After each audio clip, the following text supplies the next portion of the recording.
ನಿನ್ನೆ ನಾನು ಇದು ಕಲ್ಲಟ್ಟೆ ತೋರಿಸಿದ್ದೆಲ್ಲ ಇದನ್ನು ನಾನು ಕುಕ್ಕರಲ್ಲಿ ವಿಶಿಲ್ ಹಾಕೊಂಡು ಕಲ್ಲಟ್ಟೆ ನೋಡಿ ಇಷ್ಟು ಕ್ಲೀನ್ ಮಾಡಿದ್ವಿ. ಕಲ್ಲಟ್ಟೆಗೆ ಸಾಂಬಾರು ಆಗ್ತಾ ಬಂತು, ಆಲ್ಮೋಸ್ಟ್ ಕುದೀತಿದ್ದು. ನಾವು ಸ್ವಲ್ಪ ಕುದ್ರೆ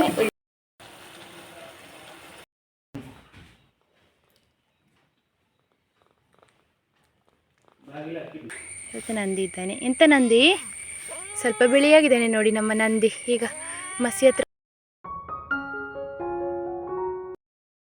ಹಾಯ್ ಎಲ್ಲರೂ ಕೂಡ ನಮಸ್ಕಾರ. ಎಲ್ಲರೂ ಹೇಗಿದ್ದೀರಾ? ಎಲ್ಲರೂ ಆರಾಮ ಸೌಖ್ಯ ಅಂದ್ಕೊಳ್ತಿದ್ದೇನೆ. ನಾನು ನಿಮ್ಮ ಅನುಷಾ ಕೃಷ್ಣ ನಾಯಕ್. ಹಾಗೆ ನನ್ನ ಚಾನಲನ್ನು ನೀವು ಮೊದಲ ಸಾರಿ ನೋಡ್ತಿದ್ದೀರಾ ಅಂದರೆ ಪ್ಲೀಸ್ ಸಬ್ಸ್ಕ್ರೈಬ್ ಮಾಡಿ, ಎಲ್ಲರೂ ಬೆಲ್ಲೈಕನ್ ಒತ್ತಿ, ಹಾಗೆ ನಿಮ್ಮ ಫ್ಯಾಮಿಲಿ ಫ್ರೆಂಡ್ಸ್ ಜೊತೆ ಶೇರ್ ಮಾಡೋದನ್ನು ಕೂಡ ಮರಿಬೇಡಿ. ಇವತ್ತಿನ ವ್ಲಾಗ್ ಸ್ಟಾರ್ಟ್ ಮಾಡುವ. Let's go. ಮೇ 25ಕ್ಕೆ ಯಾವ್ದೆಲ್ಲ ಬರ್ತಾ ಉಂಟು ನಿಮಗೆಲ್ಲರೂ ಕೂಡ ಹ್ಯಾಪಿ ಬರ್ತಾರೆ. ಹುಟ್ಟುಹಬ್ಬದ ಹಾರ್ದಿಕ ಶುಭಾಶಯಗಳು. ಯಾವಾಗಲೂ ಖುಷಿಯಾಗಿ ನಗ್ತಾ ಇರಿ. ಹಾಗೆ ಮೇ 25ಕ್ಕೆ ಯಾರ್ದೆಲ್ಲ ಬರ್ತಾ ಉಂಟು ಅವರಿಗೆ ಈ ಬ್ಲಾಗನ್ನು ಶೇರ್ ಮಾಡಿ ಹ್ಯಾಪಿ ಬರ್ತ್ಡೇ ಹೇಳೋದನ್ನು ಮರಿಬೇಡಿ. ನಿನ್ನೆ ನನ್ನ ವ್ಲಾಗ್ ಎಲ್ಲ ಎಂಡ್ ಮಾಡಿ ಆದಮೇಲೆ ಒಂದು ಇನ್ಸಿಡೆಂಟ್ ಆಯಿತು. ನಾನು ಅದನ್ನು ವ್ಲಾಗ್ ಮಾಡಲಿಲ್ಲ ಆಯಿತಾ. ಎಂತ ಹೇಳಿದರೆ, ನಮ್ಮ ಪುಟ್ಟ ಗೌರಿ ಇದ್ದಾಳಲ್ಲ, ಮಂಗಳ ಗೌರಿದು ಮಗಳು, ಅವಳಿಗೆ ಅಜೀರ್ಣ ಸ್ಟಾರ್ಟ್ ಆಗಿ ಉಂಟಲ್ಲ, ತುಂಬ ಅಜೀರ್ಣ ಆಗಿ ಹೊಟ್ಟೆ ಉಬ್ಬರಿಸಿ ಹೋಗಿತ್ತು ಆಯಿತಾ. ಆಮೇಲೆ ಎಷ್ಟು ನಾನೇನು ಅಂದ್ಕೊಂಡೆ ಅಂದರೆ, ನಾವು ಮಾವಿನ ಹಣ್ಣು ಸಂಜೆ ಸ್ವಲ್ಪ ಹಾಕಿದ್ವಿ, ಅದರಿಂದ ಏನಾದರೂ ಸಿಕ್ಕಿಕೊಂಡಿತ್ತಾ ಅಂತ ಹೇಳಿ ಹೆದರಿಕೆಯಾಗಿ ನೋಡಿದ್ವಿ. ಹಾಗೆ ಅಂತ ಅಲ್ಲ, ಮತ್ತು ನೋಡಿದರೆ ಏನೋ ಅವಳು ತಿಂದದ್ದು, ಹೊರಗೆ ಮೇಯ್ಲಿಕ್ಕೆ ಬಿಟ್ಟದ್ದು ತಿಂದದ್ದು ಅಜೀರ್ಣ ಆಯಿತು. ಹಾಗೆ ನಾವು ಲಾಸ್ಟ್ ಟೈಮ್ ಒಮ್ಮೆ ನಿಮಗೆ ಗೊತ್ತಿರ್ಬೋದು, ಕಾಮಧೇನು ಗೋಶಾಲೆಗೆ ಹೋಗಿದ್ವಿ. ಅಲ್ಲಿ ಸದಾಶಿವಣ್ಣ ಅಂತ ಇದ್ದಾರೆ, ಅವರಿಗೆ ಕಾಲ್ ಮಾಡಿ ಎಲ್ಲ ಕೇಳಿದ್ವಿ ಅಂತ ಹೇಗೆ ಆದರೂ ಮಾಡಿ ಕಮ್ಮಿ ಮಾಡೋದು, ಆದರೆ ಎಂತ ಮಾಡೋದು ಅಂತ. ಹಾಗೆ ಅಡುಗೆ ಸೋಡಾ ಉಂಟಲ್ಲ, ಅದನ್ನು ನೀರು ಮಾಡಿ ಕೊಡಿ, ಮತ್ತು ಇಂಗು ನೀರು ಮಾಡಿ ಕೊಡಿ ಬಿಸಿ ನೀರಲ್ಲಿ ಅಂತೆಲ್ಲ ಹೇಳಿ, ಮತ್ತು ಅವರು ಕುಡಿಲಿಕ್ಕೂ ಸಹ ಇಲ್ಲ, ಮತ್ತು ಬಾಯೆಲ್ಲ ಓಪನ್ ಮಾಡಿ ಹೇಗೋ ಬಾಟ್ಲಲ್ಲಿ ನುಗ್ಗಿಸಿ ಕುಡಿಸಿದ್ದಾಯ್ತಾ. ಆಮೇಲೆ ಒಂದು ಸ್ವಲ್ಪ ಕಡಿಮೆ ಆಯಿತು, ಮತ್ತು ಸಹ ಅದು ತುಂಬ ಕಡಿಮೆ ಆಗುವಾಗ ಅನ್ನಿಸಲಿಲ್ಲ. ಹಾಗೆ ನಮ್ಮ ಊರಿನಲ್ಲಿ ಒಬ್ಬರು ನವೀನ್ ಅಣ್ಣ ಅಂತ ಇದ್ದಾರೆ, ಅವರಿಗೆ ತುಂಬ ದನಗಳನ್ನು ಸಾಕಿ ಗೊತ್ತುಂಟಾಯ್ತಾ. ಹಾಗೆ ಅವರಿಗೆ ಒಂದು ಕಾಲ್ ಮಾಡಿ ಕೇಳಿತ್ತು, ಮತ್ತು ಅವರು ಸಹ ಬಂದರು. ಅದು ಸಹ ಎಷ್ಟು ಗಂಟೆಗೆ ಗೊತ್ತುಂಟ, ರಾತ್ರಿ 9:30 ಆಗಿದೆ. 9:30 ಆಗಿ ಅವ್ರು ಬಂದು ಅವರೆಂಥದ್ದು ಒಂದು ಮೆಡಿಸಿನ್ ತಗೊಂಡು ಬಂದರು. ಆಮೇಲೆ ಅದನ್ನು ಹಾಕಿ ಆದಮೇಲೆ ಕಡಿಮೆ ಆಗ್ತಾ ಇಲ್ಲ ಅಂತ ಇತ್ತು. ಅವ್ರ ಮನೆಗೆ ಹೋಗಿ ಅದೊಂದು ಸಿರಿಂಜ್ ಬರ್ತದೆ ನೋಡಿ, ಅದರಲ್ಲಿ ಹೊಟ್ಟೆ ಉಬ್ಬಿ ಹೋಗಿದೆ, ಇನ್ನೂ ಉಸಿರಾಟ ಸಮಸ್ಯೆ ಆಗ್ತದೆ ಅಂತೇಳಿ ಹೀಗೆ ಕುತ್ತಿ ಅದರದ್ದು ಗಾಳಿ ಹೊರಗೆ ತೆಗೆಯುವಂತ ನೋಡಿದರು. ಹಾಗೆ ಮತ್ತು ಅದನ್ನು ಟ್ರೈ ಮಾಡಿದ್ವಿ. ಅದು ಸಹ ನಾವು ಒಬ್ಬರ ಹತ್ರ ಕೇಳುವಾಗ ಅವ್ರು ಹೇಳಿದರು, ಅದು ಲೆಫ್ಟ್ ಸೈಡ್ಗೆ ಹಾಕಬೇಕು, ರೈಟ್ ಸೈಡ್ಗೆ ಹಾಕಬಾರ್ದು ಅಂತ. ಮತ್ತು ರೈಟ್ ಸೈಡ್ಗೆ ಹಾಕಿ ಸ್ವಲ್ಪ ಅದರಲ್ಲಿ ಸ್ವಲ್ಪ ಗಾಳಿ ಹೋಯಿತು. ಮತ್ತು ನಾವು ಅದು ಇಂಗು ಸೋಡಾ ಎಲ್ಲ ಕುಟ್ಟಿದ್ದೀವಲ್ಲ, ಅದರಿಂದ ಸಾಧಾರಣ ಗ್ಯಾಸ್ ಇಳಿದೈತಾ, ಹೊಟ್ಟೆ ತುಂಬ ಎತ್ತರ ಇದ್ದದು ತಗ್ಗುತ್ತಾ ಬಂತು. ಆಮೇಲೆ ಅವಳು ಕೂತ್ಕೊಂಡ್ಳು, ಇಲ್ಲಾಂದರೆ ಅವಳಿಗೆ ಕೂತ್ಕೊಳ್ಲಿಕ್ಕೆ ಆಗ್ತಿರ್ಲಿಲ್ಲ, ನಿಲ್ಲಿಕ್ಕೆ ಆಗ್ತಿರಲಿಲ್ಲ, ಹೊರಲಾಡೋದು. ನಮಗೆ ಹೆದರಿ ಕೈ ಕಾಲೆಲ್ಲ ನಡುಕಿ BP ಲೋ ಆದಾಗಿದೆ, ಅಷ್ಟು ಹೆದರಿಕಾಗಿದೆ. ಅಂದರೆ ದೊಡ್ಡದನ್ನು ನಮಗೆ ಎಂತ ಮಾಡೋದು ಗೊತ್ತಾಗ್ತಿಲ್ಲ. ಡಾಕ್ಟ್ರಿಗೆ ಕಾಂಟ್ಯಾಕ್ಟ್ ಮಾಡಿದರೆ ಒಬ್ಬರು ಡಾಕ್ಟ್ರು ಟ್ರಾನ್ಸ್ಫರ್ ಆಗಿ ಸುಮಾರು ವರ್ಷ ಆಗಿದೆ ಅಂತ, ಇನ್ನೊಬ್ಬರು ಡಾಕ್ಟ್ರಿಗೆ ಮದುವೆ ಅಂತೇಳಿ ಅವರು ರಜೆ ತಗೊಂಡಿದ್ದಾರೆ, ಮತ್ತೊಂದು ಡಾಕ್ಟ್ರಿಗೆ ಕಾಲೇಜ್ ಸಿಗ್ತಾಯಿಲ್ಲ, ಅವರು ನೆಟ್ವರ್ಕ್ ಇರಲಿಲ್ಲ. ಮತ್ತು ನಮಗೆ 12:30 ಆಗುವಾಗ, ಮಧ್ಯರಾತ್ರಿ ಆಗುವಾಗ ಅವ್ರು ಕಾಲ್ ಮಾಡಿದ್ರು ಡಾಕ್ಟ್ರು, ಎಂತ ಎಮರ್ಜೆನ್ಸಿ ಉಂಟಾ ಅಂತ. ಹಾಗೆ ಆವಾಗ ಇವಳಿಗೆ ತುಂಬ ಕಡಿಮೆ ಆಗಿತ್ತು. ಅದಕ್ಕೆ ಮತ್ತೆ ಹೇಳಿದರು, ಬೆಳಿಗ್ಗೆ ಒಂದು ವೇಳೆ ಕಮ್ಮಿ ಇಲ್ಲ ಅಂದರೆ ಬರ್ತೇನೆ, ನೀವು ಕಾಲ್ ಮಾಡಿ ಅಂತ. ಈಗ ಕಂಪ್ಲೀಟ್ ಕಡಿಮೆ ಆಗಿತ್ತು. ಈ ರಾತ್ರಿ 8:30 ಹಿಡಿದು ನಾವು 11:30 ತನಕ ಕೂತಿದ್ದೀವಲ್ಲ, ಅದೊಂದು ಎಷ್ಟು ಸ್ಟ್ರೆಸ್ ಅಂತ ಹೇಳಿದ್ರು ಉಂಟಲ್ಲ, ಎಂಥ ಯೋಚನೆ ಬರ್ತಿಲ್ಲ. ಅದೊಂದೇ ಥಾಟು, ಹೇಗೆ ಕಡಿಮೆ ಆಗ್ತದೆ ಅಂದರೆ ದೊಡ್ಡದನ, ಅದಕ್ಕೆ ಹೇಳಲಿಕ್ಕೆ ಗೊತ್ತಿಲ್ಲ ಎಂತ ಆಗ್ತಾ ಉಂಟು ನನಗೆ, ಎಂತ ಆಗ್ತಾ ಇದೆ ಅಂತ. ಅಂದರೆ ನಾವಾದರೂ ಹೇಳ್ಬೋದು ನನಗೆ ಸಿಕ್ಕಿಕೊಂಡಿದೆ, ಇಲ್ಲ ನಮಗೆ ಗ್ಯಾಸ್ಟ್ರಿಕ್ ಆಗಿದೆ ಅಂತ.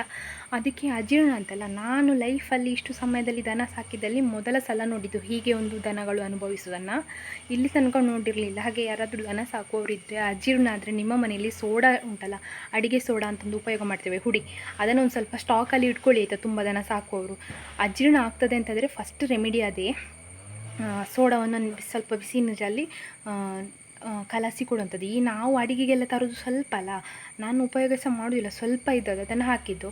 ಮತ್ತು ಈ ಸಕ್ಕರೆ ಅಂಥದ್ದೆಲ್ಲ ಐಟಮ್ಸ್ ತುಂಬ ಇರ್ತದಲ್ಲ, ತುಂಬ ತರ್ತೇವೆ. ಈ ಸೋಡಾ ತರೋದು ಸ್ವಲ್ಪ ಅಲ್ಲ, ಹಾಗೆ ಸೋಡಾ ಒಂದು 1/4 kg ಜಾಸ್ತಿ ಇಟ್ಕೊಳ್ಳಿ, ದೊಡ್ಡ ದನ ಇರುವಾಗ ಅಜೀರ್ಣಕ್ಕೆ ಅದು ಬೆಸ್ಟ್. ಹಾಗೆ ಅದೊಂದು ಟ್ರೈ ಮಾಡಿದ ಮೇಲೆ ಈಗ ಕಡಿಮೆ ಆಗಿದೆ.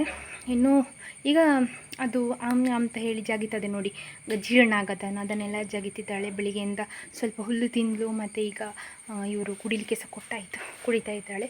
ಹಾಗಾಗಿ ರಿಲೀಫ್.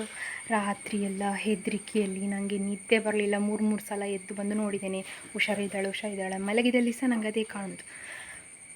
ಹಾಗೆ ಇದು ಎಕ್ಸ್ಪೀರಿಯನ್ಸ್ ನಿಮಗೆ ಹೇಳು ಅಂತ ಅಂದ್ಕೊಂಡೆ ಹೇಳಿದೆ. ಯಾಕಂದರೆ ಅಂಥ ಹೆದರಿಕೆ ಸಿಚುವೇಷನಲ್ಲಿ ಉಂಟಲ್ಲ, ಕೆಲವರೆಲ್ಲ ವ್ಲಾಗ್ ಮಾಡ್ತಾರೆ, ನನಗೆ ವ್ಲಾಗ್ ಬಿಡಿ, ಫೋನ್ ನೋಡಲಿಕ್ಕೆ ಸಹ ಹೆದರಿಕೆ ಆಗ್ತಿತ್ತು. ಇಲ್ಲಿ ಬಂದು ಹಟ್ಟಿಯಲ್ಲೊಂದು ಕೂತದ್ದು ಉಂಟಲ್ಲ, ಸಾಕಾಗಿ ಹೋಗಿದೆ ನನಗೆ.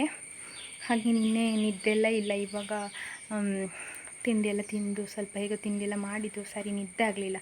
ಮಧ್ಯಾಹ್ನ ಮೇಲೆ ಸ್ವಲ್ಪ ಮಲಗಬೇಕು. ಹಾಗೆ ಒಬ್ಬ ಮಲಗಿದ್ದಾನೆ ನೋಡಿ, ಇದು ರಿಂಗಿ. ಏನ ಎಂತ ಹೀಗೆ ಮಲಗುದು? ಬಿಸಿಲು ಕಾಯಿಸುದಾ? ಹಾಂ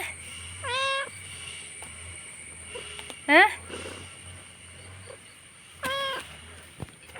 ಹ್ಞೂ ಏನು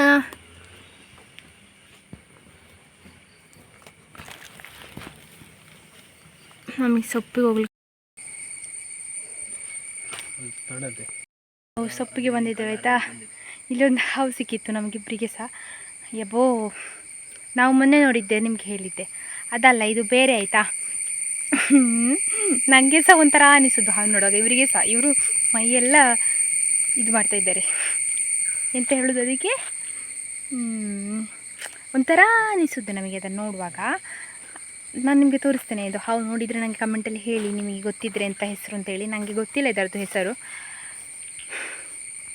ಕೊಳಿ ನೋಡಿ, ಇದು ಮರದಾಗೆ ಇರ್ತದೆ ನೋಡಲಿಕ್ಕೆ ಈ ಹಾವು. ಮಲಗಿದ ಎಚ್ಚರದಲ್ಲಿ ಉಂಟೋ ಗೊತ್ತಿಲ್ಲ. ಇದು ಕವರ್ ಮಾಡಿದೆ ನೋಡಿ, ಅಲ್ಲಿ ಒಂದು ಕೊಂಬೆಗೆ ಕಾಣ್ತದ. ಈ ಕೊಳಿ ಇಲ್ಲಿ ಉಂಟು. ಇದು ಹಾವು ಎಂತ ಅಂತ ಗೊತ್ತಿದ್ರೆ ನನಗೆ ಹೇಳಿ ಕಮೆಂಟಲ್ಲಿ. ವಿಚಿತ್ರ ಉಂಟಲ್ಲ ನೋಡಲಿಕ್ಕೆ.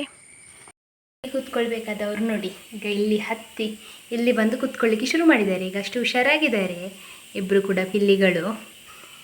ನಿನ್ನೆ ಪಾಪ ಹೆದ್ರಿಕೆಲ್ಲ ನಾನು ಇವರಿಗೆ ಎಂತ ಸಾಕಿರಲಿಲ್ಲ. ರಾತ್ರಿ 11-11:30 ಆಗಿದೆ ಊಟ ಹಾಕುವಾಗ. ಆದರೆ ನೋಡಿ, ಇವಳದೊಂದು ಕಣ್ಣು ನೋಡಿ, ಒಂದು ಬೇರೆ ಕಲರ್. ದೊಡ್ಡದಾಗುವಾಗ ಬೇರೆ ಆಗ್ತದಾ ಅಂತ ಗೊತ್ತಿಲ್ಲ. ಜೂಲಿ ಮಾತ್ರ ಇವಳು. ಇದು ನೋಡಿ ನಮ್ಮ ಗುಂಡಣ್ಣ. ಓಯ್ ಅಣ್ಣ, ಹಲೋ. ಪುಣ್ಯನಿ ಪಡಿಕಲ್ಲು. ಅಮ್ಮ ಇಲ್ಲ, ಹಾಗೆ ಇಬ್ಬರು ಆಟಾಡ್ತಾ ಇದ್ದಾರೆ ಈಗ. ಆಗ ತನಕ ಅಣ್ಣನವರು ಒಟ್ಟಿಗೆ ಇದ್ದರು, ಶಂಭು ಮತ್ತು ನಂದಿ. ಕಚ್ಚ ಕೂಡ ಇರ್ತಾನೆ ಈಗ ಒಟ್ಟಿಗೆ. ನಂದಿ ಇಬ್ಬರು ಮಕ್ಕಳನ್ನು ನೋಡ್ಕೊಳ್ತಿದ್ದಾನೆ ಆಯಿತಾ, ತಮ್ಮ ತಂಗಿಯನ್ನು. ಅಮ್ಮ ಎಲ್ಲೋ ಬಿಟ್ಟು ಹೋಗಿದ್ದಾಳೆ. ಶಂಭು ಸಹ ಏನು ತೊಂದರೆ ಮಾಡೋದಿಲ್ಲ ಆಯಿತಾ. ಕಜ್ಜೊಂದು ಸ್ವಲ್ಪ ಉಪ್ಪಾದ್ರ ನಾನು ಅಡಿಗೆ ಹಾಕಿ ಎಲ್ಲ ಕಚ್ಚುತ್ತಿರ್ತಾನೆ. ಆದರೆ ಇವ ನೋಡಿ, ಇಲ್ಲಿ ನೋಡಿ, ಇವತ್ತು ನಾನು ಉಂಟಲ್ಲ ಹಾಗಲಕಾಯಿದೊಂದು ಪಲ್ಯ ಮಾಡ್ತಿದ್ದೇನೆ. ಯಾವಾಗಲೂ ಕೂಡ ಮೆಣಸುಕಾಯಿ ಥರ ಮಾಡೋದು, ಬೆಲ್ಲ ಎಲ್ಲ ಹಾಕಿ. ಈ ಸಲ ಬೆಲ್ಲ ಎಂತ ಹಾಕಲಿಕ್ಕಿಲ್ಲ, ಹಾಗೆ ಹೊಸದಾಗಿ ಟ್ರೈ ಮಾಡೋದು. ಹೊಸದಾಗಿ ಅಂದರೆ ನನಗೆ ಹಾಗೆ ಕಹಿ ತಿನ್ನಬೇಕು ಅಂತ ಅನಿಸಿದೆ, ಅದಕ್ಕೋಸ್ಕರ. ಹೊಟ್ಟೆಲಿರೋ ಹುಳ ಎಲ್ಲ ಒಮ್ಮೆ ನಲಿಬೇಕು, ಅದಕ್ಕೋಸ್ಕರ ಈ ಥರ ಮಾಡ್ತಿದ್ದೇನೆ. ನೋಡುವ, ಈಗ ಇದು ಉಪ್ಪು ಹಾಕಿಟ್ಟಿದ್ದೇನೆ, ಅದು ಕಹಿ ಹೋಗಲಿಕ್ಕೆ ಸ್ವಲ್ಪ. ನಿನ್ನೆ ನಾನು ಇದು ಕಲ್ಲಟ್ಟೆ ತೋರಿಸಿದ್ದೆಲ್ಲ, ಇದನ್ನು ನಾನು ಕುಕ್ಕರಲ್ಲಿ ವಿಶಿಲ್ ಹಾಕ್ಕೊಂಡಿದ್ದೇನೆ ಆಯಿತಾ. ಅದು ಸ್ಮೂತ್ ಆಗಿದೆ ನೋಡಿ. ಹೀಗೆ ಇದರಲ್ಲಿರುವ ಸೀಡ್ ಉಂಟಲ್ಲ, ಇದನ್ನು ತೆಗಿಬೇಕು. ತುಂಬ ಬಿಸಿ ಬಿಸಿ ಉಂಟಿದು. ಸೀಡ್ಸನ್ನು ತೆಗೆದ ಮೇಲೆ ಯೂಸ್ ಮಾಡಲಿಕ್ಕೆ. ಈ ಸೀಡ್ ಉಂಟಲ್ಲ, ಇದು ತುಂಬ ತುರಿಸ್ತದೆ ಆಯಿತಾ. ಅದಕ್ಕೋಸ್ಕರ ಸಪ್ರೇಟ್ ಮಾಡಿ ತೆಗೆದು ಬಿಸಾಡಲಿಕ್ಕೆ. ಸ್ವಲ್ಪ ಜಾಸ್ತಿ ಬೆಂದಿದೆ, ತೊಂದರೆ ಇಲ್ಲ, ಇಟ್ಕೊಳ್ಳಿ. ಹೀಗೆ ಇರ್ತದೆ ಬೆಂದಾದಮೇಲೆ. ಕಲ್ಲಟ್ಟೆ ನೋಡಿ, ಇದಿಷ್ಟು ಕ್ಲೀನ್ ಮಾಡಿದ್ವಿ. ಅದರಲ್ಲಿರೋ ಸೀಡ್ಸ್ ನೋಡಿ ಇಷ್ಟಿತ್ತು. ಇದು ಸೀಡ್ಸಿಂದ ತುರಿಸ್ತದೆ ಅಂತ, ಅದಕ್ಕೋಸ್ಕರ ಇದನ್ನು ಸಪ್ರೇಟ್ ಮಾಡಬೇಕು. ಸಾಂಬಾರು ಅಥವಾ ಏನಾದರೂ ಮಾಡೋದಿದ್ರೆ, ಪಲ್ಯ ಗ್ರೇವಿ ಏನಾದರೂ ಮಾಡೋದಿದ್ರೆ. ನೋಡಿ ಇಷ್ಟು ಆಗಿದೆ. ಈಗ ಇನ್ನು ಇದಕ್ಕೆ ಸಾಂಬಾರಿಗೆ ಪ್ರಿಪೇರ್ ಮಾಡೋದು. ರೆಡಿ ಆಗ್ತಾ ಬಂತು. ಸ್ವಲ್ಪ ಬೆಂಡೆಕಾಯಿ ಇತ್ತಪ್ಪ, ಅದನ್ನು ಕೊಟ್ಟಿದ್ರು ಇದಕ್ಕೆ ಹಾಕು ಮಿಕ್ಸ್ ಮಾಡು ಅಂತ. ಈಗ ಮಸಾಲೆ ಎಲ್ಲ ಕುದಿಯಿತು. ಏನಿಲ್ಲ, ತೆಂಗಿನ ತುರಿ, ಉದ್ದಿನಬೇಳೆ ಮತ್ತು ಮೆಂತೆ ಹುರಿದು ಎಣ್ಣೆಲಿ ಹುರಿದು ಹಾಕಿದ್ದು, ಮತ್ತು ಕೊತ್ತಂಬರಿ, ಜೀರಿಗೆ, ಗುಂಟೂರು ಮೆಣಸು ಇಷ್ಟನ್ನು ಹಾಕಿ ಕಡ್ದದ್ದು. ನನಗೆ ಮರೀತು ಅಂತ ಅದನ್ನು ವ್ಲಾಗ್ ಮಾಡಲಿಕ್ಕೆ.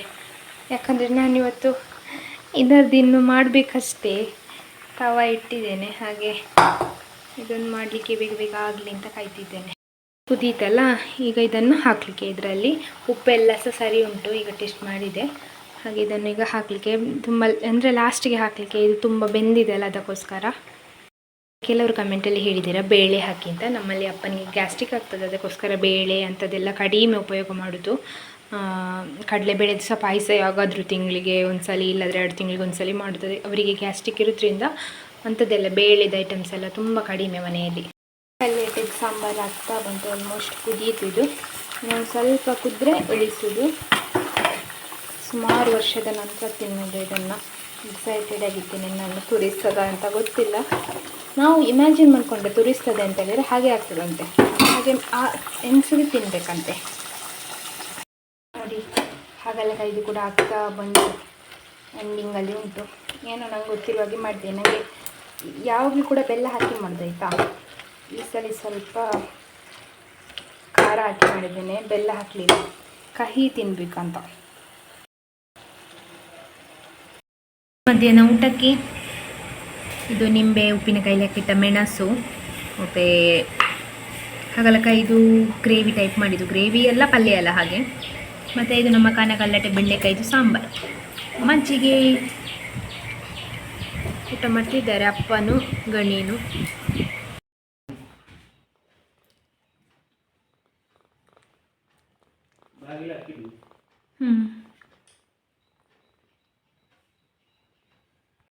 ನಾವು 4 ಜನ ಹುಲ್ಲಿಗೆ ಬಂದಿದ್ದೇವೆ. ಕೊಳ್ಳಿ ಅವರಲ್ಲಿದ್ದಾರೆ. ಇದಿಷ್ಟು ನಾನು ಹೇಳಿದ್ದದು. ಸಾಧಾರಣ ಆಗ್ತಾ ಬಂತು ಹುಲ್ಲು. ಅಪರೂಪಕ್ಕೆ ನಂದಿ ಬಂದಿದ್ದಾನೆ ನೋಡಿ, ನಂದಿ ಮತ್ತು ಶಂಭು. ನಿನ್ನೆ ಶಂಭು ಇದ್ದ, ಇವತ್ತು ನಂದಿ ಇದ್ದಾನೆ. ಎಂತ ನಂದಿ, ಸ್ವಲ್ಪ ಬಿಳಿಯಾಗಿದ್ದಾನೆ ನೋಡಿ ನಮ್ಮ ನಂದಿ. ಈಗ ಮಸಿ ಹತ್ರ ಹೋಗಲಿಲ್ಲ ಕಾಣ್ತದೆ. ಮಿಡತೆ ಹಿಡಿದು ಕೊಡು ಅಂತ ಮಾತಾಡೋದೆಲ್ಲ, ಮಿಡತೆ ಹಿಡಿದು ಕೊಡು ಅಂತ ಅಷ್ಟೇ, ಬೇರೆ ಎಂತ ಸಹ ಇಲ್ಲ ಇವ್ರ ಹತ್ರ ಈಗ ಮಾತುಗಳು.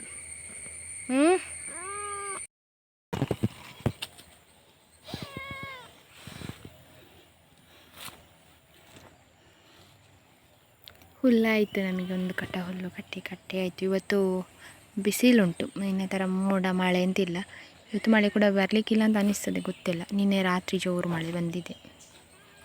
ಬನ್ನಿ, ಇವತ್ತು ಇದು ಡ್ರ್ಯಾಗನ್ ಫ್ರೂಟ್ ಇದು ಗಿಡ ನೆಡಲಿಕ್ಕೆ ಅಕ್ಕ ತಂದಿಟ್ಟಿದ್ದಾಳಲ್ಲ, ಹಾಗೆ ಗುಂಡಿ ಎಲ್ಲ ಮಾಡಿದರು. ಇನ್ನು ನೆಡಬೇಕು, ಅದಕ್ಕೆ ಒಂದು ಕಂಬ ಆಗಬೇಕು. ಅದಕ್ಕೋಸ್ಕರ ಒಂದು ಕಂಬವನ್ನು ಕಟ್ ಮಾಡಿ ತಂದು ಇಲ್ಲಿ ಈಗ ಇಟ್ಟಿದ್ದೇವೆ.